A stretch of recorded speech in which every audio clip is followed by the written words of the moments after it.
Hello friends, आज के इस वीडियो में हम देखेंगे class 12th English chapter story of English, जिससे आपके बहुत सारे क्वेश्चन पूछे जाने की संभावना रहती है। अगर ये वीडियो अच्छा लगा तो लाइक, शेयर और सब्सक्राइब कर दीजिएगा चैनल को। चलिए आज इसका वीडियो को शुरू करते हैं। इससे पहले मैंने चैप्टर ए मैरिज प्रपोजल का ऑब्जेक्टिव डाल दिया था। क्या आपने देखा या नहीं देखा तो आप जाकर वहाँ देख सकते हैं। चलिए आज के इस वीडियो को शुरू करते हैं। तो आज का ये फर्स्ट क्वेश्चन क्या है? आज का ये फर्स्ट क्वेश्चन क्या है? तो which of the following language in the youngest, मतलब बोल रहा है कि इनमें से कौन सा ऐसा लैंग्वेज है जो नया है, मतलब बहुत अभी नया है। तो संस्कृत है जो बहुत पहले से चलते आ रहा, ग्रीक भी बहुत पहले से चलते आ रहा और लैटिन भी बहुत पहले से चलते आ रहा, लेकिन इंग्लिश ऐसा लैंग्वेज है इसमें जो अभी नया है। मतलब इन तीनों लैंग्वेज के मुकाबले इंग्लिश अभी क्या है? नया है। चलिए नेक्स्ट क्वेश्चन की ओर आगे बढ़ते हैं। नेक्स्ट क्वेश्चन क्या है आपका? तो नेक्स्ट क्वेश्चन आपके पास है dash is the synonym of drama. Drama का साइनोनिम पूछ रहा, तो ड्रामा का जो साइनोनिम हो जाएगा वो हो जाएगा प्ले। ड्रामा का साइनोनिम क्या हो जाएगा? तो प्ले हो जाएगा। चलिए नेक्स्ट क्वेश्चन की ओर आगे बढ़ते हैं। नेक्स्ट क्वेश्चन आपका क्या है? तो नेक्स्ट क्वेश्चन है today is dash English recognise as a world language. तो वर्ल्ड लैंग्वेज के रूप में कौन सा देश यूज करता है? तो आपका ऑप्शन है अमेरिका, फ्रेंच, स्कैंडिनेवियन, लेटियन। तो तीन का जो राइट आंसर हो जाएगा वो हो जाएगा अमेरिका, यानी ऑप्शन नंबर ए राइट हो जाएगा। चलिए नेक्स्ट क्वेश्चन की ओर आगे बढ़ते हैं। नेक्स्ट क्वेश्चन आपका क्या है? तो नेक्स्ट क्वेश्चन है आपका dash is the 18th century publish a dictionary. ये जो डिक्शनरी था उसका खोज कौन किया था? ये खोज किया था आपका सैमुअल जॉनसन जी के द्वारा। ये इसमें लगभग 40,000 वर्ड थे। कितने वर्ड थे? तो लगभग 40,000 वर्ड। और इसका खोज हुआ था 1755 ईस्वी में। कब हुआ था? 1755 ईस्वी में। चलिए नेक्स्ट क्वेश्चन की ओर आगे बढ़ते हैं। नेक्स्ट क्वेश्चन है Charles Dickens was a dash novelist. Charles Dickens किस युग के कवि थे पूछ रहा है? तो ये थे 19th सेंचुरी के। किस सेंचुरी के? तो 19, यानी ऑप्शन नंबर बी राइट हो जाएगा, यानी 5 का बी हो जाएगा। चलिए नेक्स्ट आगे की ओर बढ़ते हैं। आगे आपका क्वेश्चन क्या है? तो the Anglo Saxon were dash people. Anglo Saxon कहाँ के लोगों को बोलते थे? तो ये जर्मेनिक के लोगों को बोलते हैं, यानी जर्मेनिक ट्राइब्स के लोगों को बोलते थे। जर्मेनिक ट्राइब्स में कितने लोग रहते थे? तो 3, यानी कौन कौन रहते? एंगल्स रहते थे पहला, दूसरा कौन रहते थे? सेक्शन रहते थे, तीसरा जूट्स रहते थे। तीनों मिलकर क्या बनाते थे? Germanic tribes. चलिए नेक्स्ट क्वेश्चन आगे की ओर बढ़ते। आगे आपका क्वेश्चन क्या है? तो आगे आपका question English develop into a single standard. ये तो जब हुआ था क्वींस इंग्लिश में। कब हुआ था? तो क्वींस इंग्लिश, यानी 7 का ए राइट आंसर हो जाएगा। चलिए नेक्स्ट क्वेश्चन आपका क्या है? तो Langland is well known writer of English literature. English literature के क्या थे? लैंगलैंड। तो ये जो आपका 8 का राइट आंसर हो जाएगा, ये हो जाएगा आपका मिडिल, यानी ये मिडिल इंग्लिश के थे। लैंगलैंड किस टाइम के थे? तो ये मिडिल इंग्लिश पीरियड के थे। चलिए नेक्स्ट आगे की ओर बढ़ते हैं। आगे आपका क्वेश्चन क्या है? तो आगे आपका क्वेश्चन है standard British English speech came to known as. ते इसका जो राइट आंसर हो जाएगा स्टैंडर्ड ब्रिटिश का, तो स्टैंडर्ड ब्रिटिश का यह राइट आंसर हो जाएगा रिसीव पंचुएशन। क्या हो जाएगा? Receive punctuation. चलिए नेक्स्ट आगे की ओर बढ़ते हैं। आगे आपका क्वेश्चन है तो the year AD 1066 is taken be the end of, मतलब ये जो 1066 में कौन सा इंग्लिश का एंड हुआ था, मतलब ख़त्म हुआ था? तो ये हुआ था ओल्ड इंग्लिश का ख़त्म। ओल्ड इंग्लिश कब से कब तक था? तो 449 से लेकर 1066 तक। 449 से 1066। अगर स्टार्टिंग पूछा जाएगा तो कितना हो जाएगा? तो स्टार्टिंग आपका हो जाएगा 449। अगर एंड पूछा तो 1066। आपका क्वेश्चन में क्या पूछ रहा है? तो आपका क्वेश्चन में एंड पूछ रहा है। क्या पूछ रहा है? तो एंड। तो एंड की कौन सा हो जाएगा? तो ओल्ड इंग्लिश का। किस इंग्लिश का? तो ओल्ड इंग्लिश का। अगर वही मॉडर्न इंग्लिश का कब हुआ था? तो मॉडर्न इंग्लिश का 1500 सेंचुरी से टिल नाउ, मतलब अभी तक जो चल रहा हो कौन सा सेंचुरी है? तो मॉडर्न इंग्लिश। और मिडिल इंग्लिश का कब हुआ? तो 1150 से 1500 तक। ये कौन सा इंग्लिश था? तो मिडिल इंग्लिश। चलिए नेक्स्ट आगे की ओर बढ़ते। आगे आपका क्वेश्चन क्या है? तो देखिए English use since AD 1500 till now. ये जो अभी इंग्लिश अभी बताए थे कौन सा इंग्लिश था? तो मॉडर्न इंग्लिश, यानी ऑप्शन नंबर सी राइट हो जाएगा। चलिए नेक्स्ट आगे की ओर बढ़ते हैं। आगे आपका क्वेश्चन क्या है? The name Augustan was. Augustan as किसको कहा जाता है? तो 18th सेंचुरी को अगस्तन एज कहा जाता है, याद रखिएगा। The Canterbury tales. The Canterbury tales को कौन लिखा है? तो द सेंटावरी टेल्स को लिखे हैं चौसर जी, जोफ्री चौसर जी, यानी ऑप्शन नंबर बी राइट हो जाएगा। चलिए नेक्स्ट क्वेश्चन की ओर आगे बढ़ते हैं। नेक्स्ट क्वेश्चन आपका क्या है? पैराडाइज रिनाइज रिटेन बाय, मतलब ये पैराडाइज जाए कौन लिखे है? तो ये आपके पैराडाइज रिनाइज लिखे हैं जॉन मिल्टन, यानी ऑप्शन नंबर सी राइट हो जाएगा। चलिए नेक्स्ट आगे की ओर बढ़ते हैं। Pierce and Plowman, pierce and Plowman को कौन लिखा है? तो ये लैंगलैंड लिखा है। कौन लिखा है? तो लैंगलैंड। चलिए नेक्स्ट क्वेश्चन की ओर आगे बढ़ते हैं। नेक्स्ट क्वेश्चन आपका क्या है? तो Othello, Hamlet, Julius Caesar, Macbeth and King Lear, ये किसके द्वारा लिखा गया? तो ये लिखा गया है आपका विलियम शेक्सपियर के द्वारा, यानी ऑप्शन नंबर सी राइट हो गया। चलिए नेक्स्ट क्वेश्चन आपका क्या है? तो the scholar gypsy, the scholar gypsy has been written by, scholar gypsy को कौन लिखा है? तो स्कॉलर जिप्सी को लिखा गया है मैथ्यू अर्नोल्ड के द्वारा, यानी ऑप्शन नंबर ए राइट हो जाएगा। चलिए नेक्स्ट क्वेश्चन आपका क्या है? तो द गीतांजलि, तो गीतांजलि को कौन लिखे है? द गीतांजलि को लिखे हैं रविन्द्रनाथ टैगोर, यानी ऑप्शन नंबर बी राइट हो जाएगा। चलिए next, the word drama, drama जो वर्ड लिया गया है वो कहाँ से लिया गया है? तो ड्रामा जो वर्ड है वो ग्रीक से लिया गया है। कहाँ से लिया गया है? ग्रीक से लिया गया है। चलिए आपका नेक्स्ट क्वेश्चन क्या है? तो dash is called the father of modern novel, father of novel, modern novel को किसको कहा जाता है? तो फादर ऑफ नोवेल मॉडर्न कहा जाता है रिचर्डसन को। किसको कहा जाता है? तो रिचर्डसन को। चलिए next, David Copperfield, David Copperfield को कौन लिखा है? तो डेविड कॉपरफील्ड को लिखा चार्ल्स डेकन द्वारा, यानी ऑप्शन नंबर सी राइट हो जाएगा। नेक्स्ट क्वेश्चन आपका क्या है? तो Untouchable and Coolie, Untouchable and Coolie कौन लिखा है? तो मुल्कराज आनंद, कौन लिखा है? तो मुल्कराज आनंद। नेक्स्ट क्वेश्चन आपका क्या है? तो the God of a small thing, the God of a small thing, ये किसके द्वारा लिखा गया है? तो अरुंधति रॉय के द्वारा। किसके द्वारा? अरुंधति रॉय के द्वारा। Next, arms and the man, arms and the man कौन लिखा है? तो जीबी साव, कौन लिखा है? तो G B Shaw. The development of was helped by the introduction of the printing technology, ये जो प्रिंटिंग टेक्नोलॉजी का खोज हुआ था किस इंग्लिश में हुआ था? तो ये जो प्रिंटिंग टेक्नोलॉजी का खोज हुआ था वो हुआ था, प्रिंटिंग टेक्नोलॉजी का खोज हुआ था मिडिल इंग्लिश में। किस में हुआ था? मिडिल इंग्लिश में।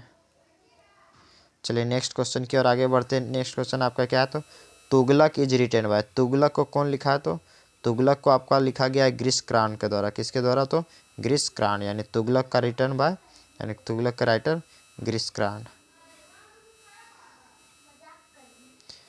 चलिए ये हो गया आपका। नेक्स्ट क्वेश्चन क्या है? तो the major linguistic chain is known by, तो ये जो हुआ था इसी को आपका नाम जाना जाता है द ग्रेट वोवेल शिफ्ट को, यानी मेजर लिंग्विस्टिक बोल दे या फिर द ग्रेट वोवेल शिफ्ट, दोनों एक ही चीज़ है। ठीक है। चलिए the romantic revival obtain associated by, the romantic revival कहाँ स्थित है? तो द रोमांटिक रिवाइवल जो स्थित है वो आपका विलियम वर्ड्स में। कहाँ है? तो विलियम वर्ड्स में। चलिए नेक्स्ट क्वेश्चन, नेक्स्ट क्वेश्चन आपका English is then, English is then dash Sanskrit and Persian, Sanskrit Persian और लैटिन के मुकाबले इंग्लिश क्या है? तो यंगर है, इस सब के मुकाबले मतलब नया है। चलिए नेक्स्ट क्वेश्चन है Macbeth and Julius Caesar, Macbeth and Julius Caesar किसके द्वारा लिखा गया? तो विलियम शेक्सपियर के द्वारा लिखा गया। चलिए नेक्स्ट क्वेश्चन आपका क्या है? तो द ग्रेट वोवेल शिफ्ट, ये दो द ग्रेट वोवेल शिफ्ट किस में हुआ था? तो द ग्रेट वोवेल शिफ्ट हुआ था मॉडर्न इंग्लिश में। कौन सा इंग्लिश में? तो मॉडर्न इंग्लिश से। ये प्रिंटिंग प्रेस का भी खोज मॉडर्न इंग्लिश में हुआ था। ऊपर एक क्वेश्चन मैंने जिसका मिस्टेक कर दिया था, आप ध्यान दीजिएगा। चलिए नेक्स्ट क्वेश्चन आपका क्या है? तो new variety of English that have emergent in different parts of the world, ये जो parts of the different words मतलब बहुत सारे ऐसे जो वर्ड हुए जो नए नए वैरायटी का आ गए, ये किस में हुए? तो इसका जो राइट आंसर हो जाएगा 33 का, ये हो जाएगा आपका न्यू इंग्लिश में। किस में हो जाएगा? तो न्यू इंग्लिश में। जो न्यू इंग्लिश में हो बहुत सारे वैरायटी आए। China is used as a language, China English को यूज करता है कौन सा लैंग्वेज के रूप में? सेकेंड लैंग्वेज के रूप में, फर्स्ट लैंग्वेज के रूप में, फोर्जियन लैंग्वेज के रूप में, या थर्ड लैंग्वेज के रूप में? तो इसका जो राइट आंसर हो जाएगा वो फोर्जियन लैंग्वेज के रूप में चाइना यूज करता है इंग्लिश को। आपका नेक्स्ट क्वेश्चन है Mark Twain and Henry, Mark and Twain और Henry James are dash novelist, ये कहाँ के नोबलिस्ट थे? तो मार्क एंड, ये कहाँ के थे? तो ये अमेरिका के थे, तो यानी American, option number D right हो जाएगा। चलिए नेक्स्ट क्वेश्चन की ओर आगे बढ़ते हैं। नेक्स्ट क्वेश्चन आपका क्या है? तो the Middle English had dialogue, Middle English के कितने डायलॉग थे? तो 5। कौन कौन से थे? पहला केंटिश, दूसरा नॉर्थन तीसरा, साउथर्न चौथा, ईस्ट मिडलैंड और पांचवा वेस्ट मिडलैंड। चलिए नेक्स्ट आगे की ओर बढ़ते हैं। अगर ओल्ड इंग्लिश का पूछेगा तो कितने हो जाएंगे 4। डैश हेल्पेड इन सिंप्लीफाइंग, किसके मदद से सिंप्लीफाई हो पाया था ये? बाइबल की मदद से। अब बाइबल को कौन ट्रांसलेट किया? तो वाइक्लिफ जी ट्रांसलेट किया है। नेक्स्ट आगे की ओर बढ़ते हैं। आगे आपका क्वेश्चन क्या है? तो who wrote Huckleberry Finn, Huckleberry Finn को कौन लिखा? तो हल्क वेरी फिन को लिखा गया मार्क ट्वेन द्वारा, मार्क ट्वेन द्वारा। ऑप्शन नंबर डी राइट हो जाएगा। चलिए नेक्स्ट क्वेश्चन आपका क्या है? तो Goldsmith and Sheridan made contribution to the, ये जो कहा गया ये क्या है? तो ये जो 39 का जो राइट आंसर हो जाएगा वो हो जाएगा इंग्लिश स्टेज। क्या हो जाएगा? तो इंग्लिश स्टेज। नेक्स्ट क्वेश्चन आपका क्या है? तो वोल्सोंकिया इज ए डैश पोएट, वोल्सोंकिया कहाँ के पोएट थे? तो वोल्सोंकिया थे आपके नाइजीरिया के। कहाँ थे? तो नाइजीरिया का। ऑप्शन नंबर ए राइट हो जाएगा। चलिए नेक्स्ट क्वेश्चन आपका क्या है? तो नेक्स्ट क्वेश्चन आपका है the Old English period is characterised by, Old English के क्या हुआ था? तो ये जो 41 का जो राइट आंसर हो जाएगा वो क्या हो जाएगा? तो option number C inflection, option number C. 42 का a major linguistic change in English, जो चेंज हुआ था किस इंग्लिश में चेंज हुआ था? तो द ग्रेट वोवेल शिफ्ट में हुआ था। यानी 42 का क्या राइट आंसर हो जाएगा? तो ए नंबर। चलिए नेक्स्ट क्वेश्चन की ओर आगे बढ़ते हैं। The 18th century is known, 18th century को किस नाम से जानते हैं? तो अगस्तन एज के नाम से जानते हैं। चलिए नेक्स्ट क्वेश्चन की ओर आगे बढ़ते हैं। नेक्स्ट क्वेश्चन आपका क्या है? तो Oliver Goldsmith emphasised on the purity of, ये किसके बारे में बताया? तो विलेज लाइफ के बारे में बताएं। किसके बारे में? तो विलेज लाइफ के बारे में। A passage to India, a passage to India को कौन लिखा है? तो E.M. Forster ji. Option number A right हो जाएगा। चलिए नेक्स्ट आगे की ओर बढ़ते हैं। नेक्स्ट आगे आपका क्वेश्चन क्या है? तो today it's impossible to think and imagine a word without the, ये किस में हुआ था? किसके आने से सहायता मिलने लगा था? तो प्रिंटिंग मशीन के आने से हमें सहायता मिलने लगा था। नेक्स्ट क्वेश्चन आपका क्या है? तो spelling colour use, spelling colour कब यूज करते थे? स्पेलिंग कलर का यूज हम करते थे अमेरिकन इंग्लिश में। किस में करते थे? अमेरिकन इंग्लिश में। हु रोट इंडी मनी, इंडी मनी को किसके द्वारा लिखा गया है? तो इंडी मनी को लिखा गया जॉन कीट्स के द्वारा, यानी ऑप्शन नंबर बी राइट हो जाएगा। चलिए नेक्स्ट क्वेश्चन की ओर आगे बढ़ते हैं। नेक्स्ट क्वेश्चन आपका क्या है? तो the text of which period are difficult to the read and understand, ये किस इंग्लिश में हुआ था? तो ये जो 49 का आपका राइट आंसर हो जाएगा वो ओल्ड इंग्लिश में। किस में हुआ था? तो ओल्ड इंग्लिश में। चलिए नेक्स्ट क्वेश्चन की ओर आगे बढ़ते हैं। नेक्स्ट क्वेश्चन आपका क्या है? तो English belongs to the dash Asian family, ये हो जाएगा Indo European family. Option number B right हो जाएगा। नेक्स्ट क्वेश्चन आपका क्या है? तो the romantic revival is associated, the romantic revival कहाँ है? तो विलियम वर्ड्सवर्थ में। ये तो पहले भी क्वेश्चन हो चुका है। एक क्वेश्चन आपका है बंकिम चंद्र रोट राजमोहन वाइफ, ये राजमोहन वाइफ लिखे थे बंकिम चंद्र, कब लिखे थे? तो 1864 में, यानी 1864 में। नेक्स्ट क्वेश्चन आपका क्या है? तो नेक्स्ट क्वेश्चन आपका है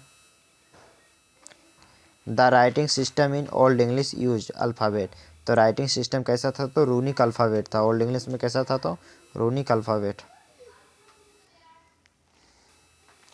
the great vowel shift brought serious change in the of English language vowels, इसमें हुआ था क्या? पंचुएशन हुआ था। क्या हुआ था? पंचुएशन। नेक्स्ट क्वेश्चन आपका क्या है? तो नेक्स्ट क्वेश्चन आपका the printing technology was installed in the year, printing technology किस ईयर में आया था? तो 1476, यानी 1476 में आया था। नेक्स्ट क्वेश्चन है the hard reaching effects on the English language, ये किस में आया था? तो ये क्वेश्चन आपका पहले भी रिपीट हो चुका है, तो इसका आंसर आप HW में देंगे, यानी आपके लिए होमवर्क है, यानी 58 का आपके लिए होमवर्क में है। 57 का आपका क्वेश्चन क्या है? तो English is a dash, English क्या है? तो विंडो टू द वर्ल्ड, मतलब इंग्लिश एक ऐसी खिड़की है जिसकी सहायता से हम पूरा दुनिया देख सकते हैं। यानी आपका 58 नंबर आप HW में स्क्रीनशॉट ले सकते हैं। इसका आप आंसर नेक्स्ट वीडियो में या कमेंट में दे सकते हैं। चलिए मिलते हैं नेक्स्ट वीडियो में। वीडियो अच्छा लगा तो लाइक शेयर और सब्सक्राइब कर दिए।